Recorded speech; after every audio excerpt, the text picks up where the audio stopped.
ஆ யோ தம்பி, நாடாளுமன்றத்துல போயிட்டு அரசியல் சாசன சட்டத்தை பத்தி விவாதம் பண்ண போற சொல்லிட்டு நல்லா கம்பீரமா போனீங்க. இங்க உட்காந்து கதறிட்டு இருக்கீங்க. அப்படித்தானே சொல்லி கூப்பிட்டாங்க.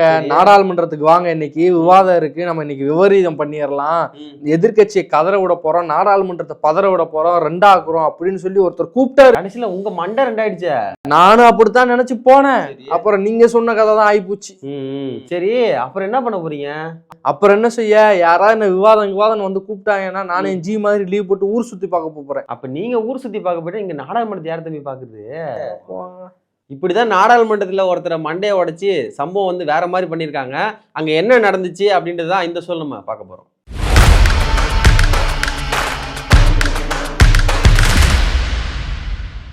முதல் அஞ்சல் என்ன சொல்லி பார்த்தீங்கன்னா, நாடாளுமன்றத்தில் அமித்ஷா அவர்கள் வந்து அம்பேத்கர் குறித்து பேசின கருத்து வந்து ரொம்ப சர்ச்சையாக இருந்துச்சு.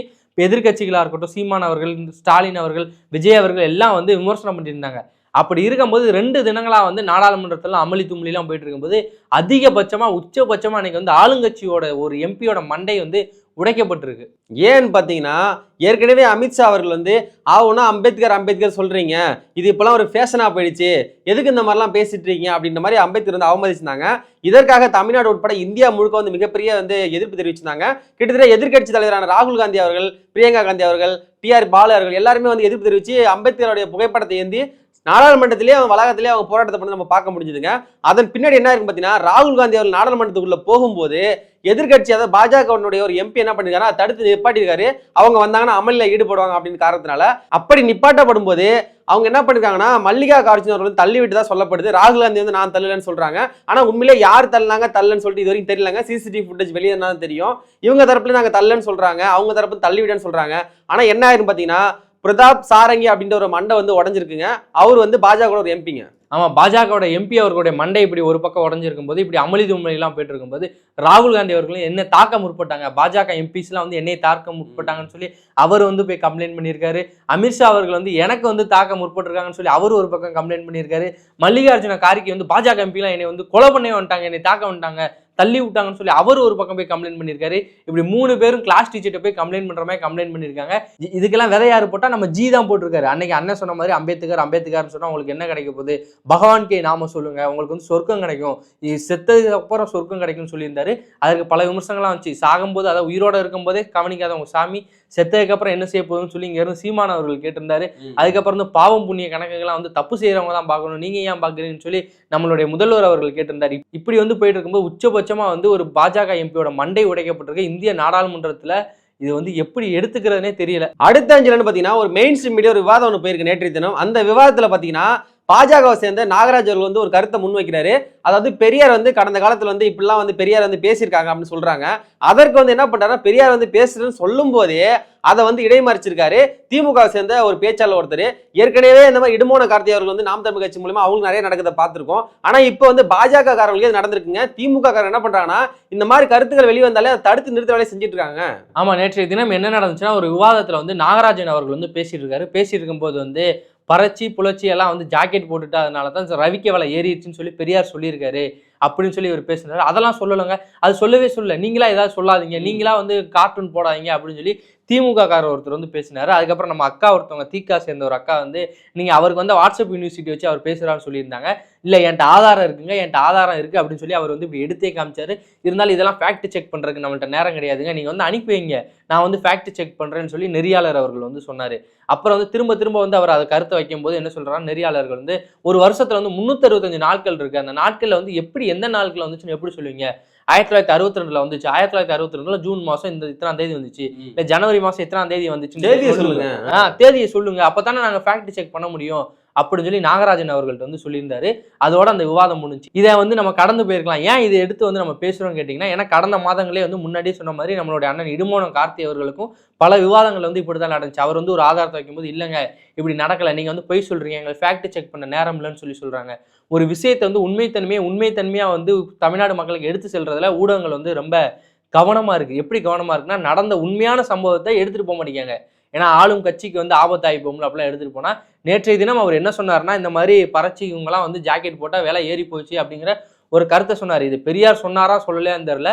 அவர் சொன்ன மாதிரி கலைஞர் அவர்கள் வந்து ஒரு ஓவியம் போட்டிருக்காருன்னு தான் சொன்னாரு. ஆதாரம் இருக்காருன்னு அவங்க கேட்குறாங்க. ஆதாரம் நம்ம கிட்டே இருக்குங்க. 1962 ஜனவரி 14 அதாவது பொங்கல் டைம்ல கலைஞர் அவர்கள் பெரியாரை வந்து குறிப்பிட்டு எழுதிருக்காரு. அதுல என்ன சொல்றாரு பார்த்தீங்கன்னா, துணி விலை வந்து ஏன் உயர்ந்திருக்கு அப்படின்னு கேட்கும்போது புலைச்சி எல்லாம் வந்து ஜம்பர் போட ஆரம்பிச்சிட்டாங்க, அதனாலதான் துணி விலை உயர்ந்துன்னு சொல்றாங்க. சும்மா ஒண்ணு இல்ல, பெரியாரிடம் கேளுங்கன்னு சொல்லிட்டு தான் கலைஞர் கருணாநிதி அவர்கள் வந்து எழுதியிருக்காங்க. ஆமாங்க. அடுத்து என்ன சொல்றாரு பாத்தீங்கன்னா, அரிசி விலை உயர்ந்தது காரணம் என்னன்னு பாத்தீங்கன்னா, கல்லு குடிக்கிற பசங்க எல்லாம் இப்போ வந்து உணவு அருந்த ஆரம்பிச்சிட்டாங்க, அரிசி வந்து சாப்பிட ஆரம்பிச்சிட்டாங்க, அதனாலதான் அரிசியோட விலை உயர்ந்திருக்கு அப்படின்னு சொல்றாரு. அதுக்கப்புறம் என்ன சொல்றாருன்னா, வேலையில திண்டாட்டம் வந்து ஏன் அதிகரிச்சிருக்கு அப்படின்னு பாத்தீங்கன்னா, பல்லு பறையனுங்கள்லாம் வந்து படிக்க ஆரம்பிச்சிட்டானுங்க, அதனாலதான் வந்து வேலையில திண்டாட்டம் வந்து அதிகமா இருக்கு அப்படின்னு சொல்லியிருக்காருங்க. அதே மாதிரி கார் விலை வந்து உயர்ந்தது காரணம் என்னன்னு கேட்கும்போது என்ன சொல்றாருன்னா, தபால்காரெல்லாம் அதிசய சம்பளம் வாங்குறான், அதனாலதான் கார் விலை உயர்ந்திருக்குன்னு சொல்றாரு. இதே மாதிரி நிறைய வந்து பெரியார் சொன்னதாக அப்போ வந்து பாத்தீங்கன்னா கருணாநிதி குறிப்பிட்டிருக்காருங்க. இதை நாங்க சொல்லல, நீங்க வந்து எப்படி நீங்க பொய்ய பரப்புறீங்க, வதந்திய பரப்புறீங்க, இல்ல நம்ம அக்கா கிட்ட மாதிரி நீங்களே ஏதாவது வரைஞ்சிருப்பீங்க, வாட்ஸ்அப் யூனிவர்சிட்டியில வந்திருக்குன்னு கேட்கலாம். Page number 15 Murasoli 1962 Pongal edition ஜனவரி மாசத்துல வந்து முரசொலி வந்து வெளியாயிருக்கு. இந்த முரசொலியில தான் இந்த கார்ட்டூனை மதிப்புக்குரிய ஐயா கலைஞர் கருணாநிதி அவர்கள் வந்து அவருடைய ஆசிரியரா பணியாற்றினார்ல, அந்த இதெல்லாம் வெளியாயிருக்கு. பெரியாரிடம் கேளுங்கன்னு சொல்லி அவர் வந்து விமர்சனம் பண்ணியிருக்காங்க. இது ஒண்ணுதான் கேட்டீங்கன்னா இல்ல, பல எக்ஸாம்பிள்ஸ் வந்து நமக்கு இருக்கு. திராவிட நாடு அடைந்தால் திராவிட நாடு, இல்லையில் சுடுகாடு அப்படின்னு சொல்லி திராவிடர் கழகம் வந்து பேசினுச்சு. நாங்க வந்து திராவிடர் கழகம் வந்து திராவிட நாட்டுக்காண்டி போராடணும் அப்படின்னு இப்ப இருக்கிறவங்களாம் பேசுவாங்க. அப்பையும் வந்து ஐயா ஒன்று சொல்லியிருக்காரு, யாரும் இல்லை பெரியார் அவர்கள் வந்து சொல்லியிருக்காரு. என்ன சொல்லி பார்த்தீங்கன்னா, திராவிட நாடு என்று கேட்பது வந்து தற்கொலைக்கு சமமானது அப்படின்னு சொல்லி பெரியார் அவர்கள் சென்னையில் நடந்த ஒரு கூட்டத்தில் வந்து பேசியிருக்காரு. இது எதுல வந்து வெளியா இருக்குன்னு நீங்க சொல்லி கேட்கலாம். முரசொலி ஆசிரியர் மு கருணாநிதி அவர்கள் வந்து வெளியிட்டிருக்காரு.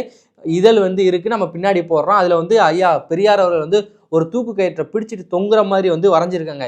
இப்படி பல கார்ட்டூன்ஸ் இருக்கு. காமராஜர் அவர்களை விமர்சிச்சு வந்து எழுதியிருக்காங்க.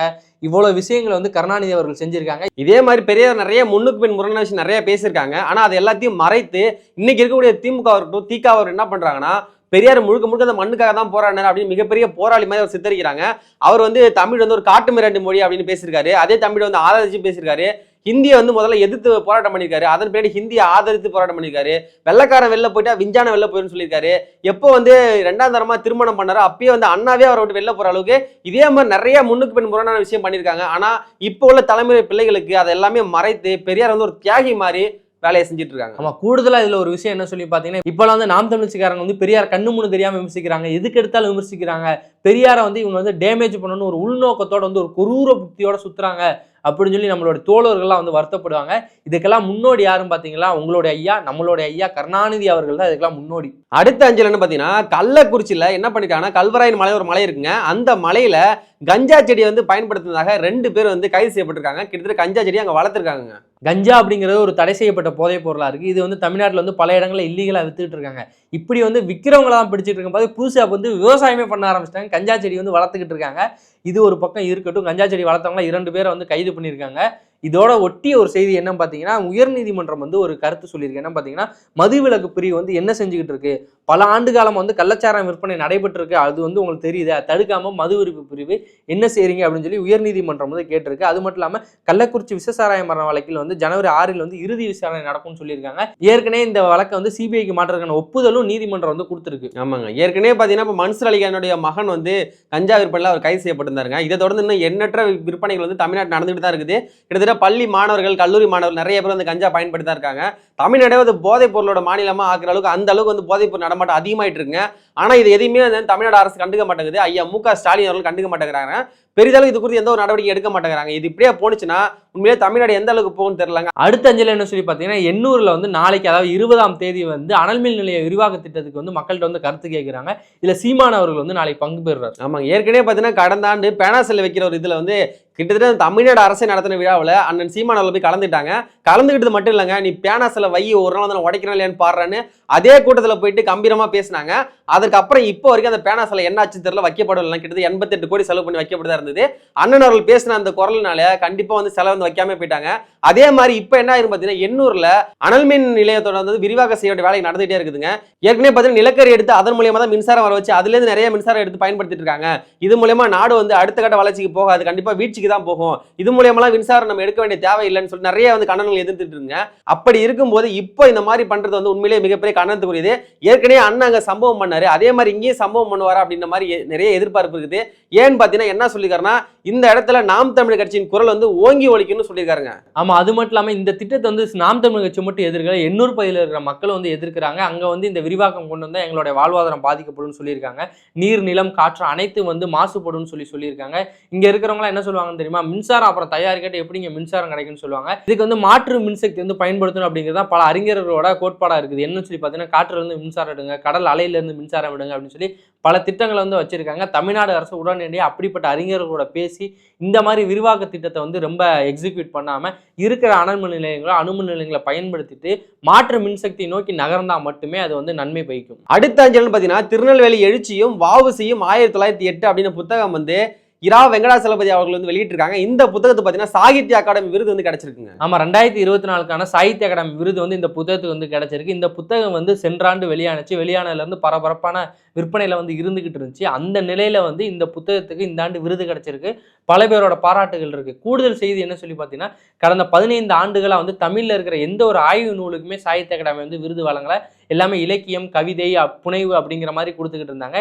இந்த ஆண்டு தான் முதல்ல வந்து ஒரு ஆய்வு நூலுக்கு வந்து விருது கொடுத்துருக்காங்க. ரொம்ப நாளுக்கு அப்புறம் வந்து இப்படி ஒரு ஆய்வு, அதாவது வஉசி அடிப்படையாக கொண்டு எழுதப்பட்ட ஆய்வுக்கு வந்து விருது கொடுத்துருக்கிறது மிக முக்கியமானது அப்படிங்கிறாங்க. அந்த ஆசிரியர்கிட்ட பேசும்போது என்ன சொன்ன பார்த்தீங்கன்னா, இது எனக்கு கிடைச்ச விருது கிடையாது, அந்த எழுச்சிக்கு வலுவகுத்த வஉசி அவர்களுக்கு கிடைச்ச விருது. இது வந்து தமிழ் மக்களுக்கு கொண்டு போய் சேர்க்க வேண்டியது என்னுடைய கடமைன்னு சொல்லியிருக்காரு. வெங்கடாச்சலபதி அவர்கள் வந்து பல ஆய்வு நூல்களை வந்து எழுதியிருக்காரு. அதுல முதன்மையான ஆய்வு நூலா வந்து இந்த நூலை நான் கருதுறேனோ அப்படின்னு வந்து அவர் சொல்லியிருக்காருங்க. இன்னைக்கு தான் வந்து நாடாளுமன்றத்தில் நம்ம அமித்ஷா அவர்கள் சொல்லியிருந்தாங்க, வீர் சாவர்கர் பத்தி புகழ்ந்து பேசியிருக்காங்க. கிட்டத்தட்ட 1857 1947 வரைக்கும் ஒரு சிறந்த தலைவர்னா அது வீர் சாவர்கர் மட்டும்தான் அப்படி சொல்லியிருந்தாங்க. அப்படி பார்த்தீங்கன்னா நம்ம ஐயா கப்பல் ஓட்டி தமிழ் வஉசி எங்கெங்க போயிடுவாங்க? அவர் இந்த நூற்றாண்டுல சிறந்த தலைவர் கிடையாதுங்களா? அவர் இந்த மண்ணுக்காக மக்களுக்காக போராட கிடையாதுங்களா? கிட்டத்தட்ட வெள்ளக்காரனை எதிர்த்து கப்பல் ஓட்டி தமிழ் பேர் எடுத்து மட்டும் இல்லாம தன்னோட ஒட்டுமொத்த சொத்தையும் சேர்த்து கப்பல் வாங்கி வெள்ளக்காரனை எதிர்த்து போர் புரிஞ்ச ஒரு மிகப்பெரிய தலைவங்க. கிட்டத்தட்ட சாகர வயசு வரைக்குமே சிறையில இருந்து அவர் வந்து செக்கு எடுத்தாரு. கிட்டத்தட்ட மாடு கூட வந்து செக்கு எடுக்க தாய்ங்க. அப்பேற்பட்ட செக்க தன்னோட வாழ்நாள் முழுவதும் இழுத்தாருங்க. கடைசியில் அவர் வந்து ரிலீஸ் ஆகிற போது கூட இந்த மக்கள் அவரை போய் வருவதற்காக யாருமே போக கிடையாது.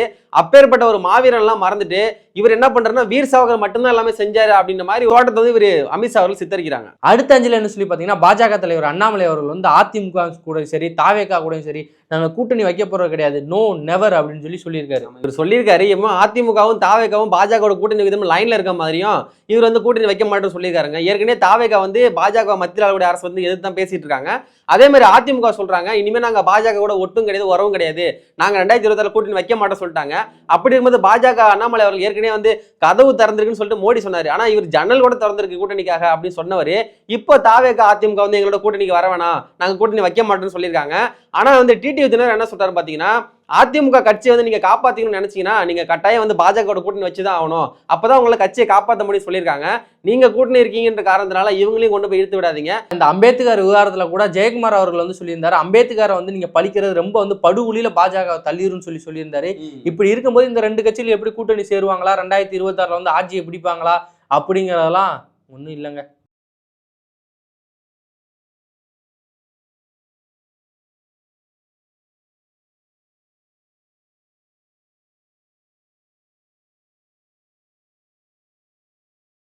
ஆமா, அது மட்டும் சொல்ல, வீர் சாவர்கர் வீர் அப்படிங்கிற பட்டம் வந்து எந்த அரசும் கொடுக்கல, எந்த ஆட்சியாளரும் கொடுக்கல, பாஜக நாங்க கொடுக்கல, ஆர்எஸ்எஸ் அவங்க கொடுக்கல, இது கொடுத்தது 140 கோடி மக்கள் கொடுத்துருக்காங்க அப்படின்னு சொல்லியிருந்தாரு.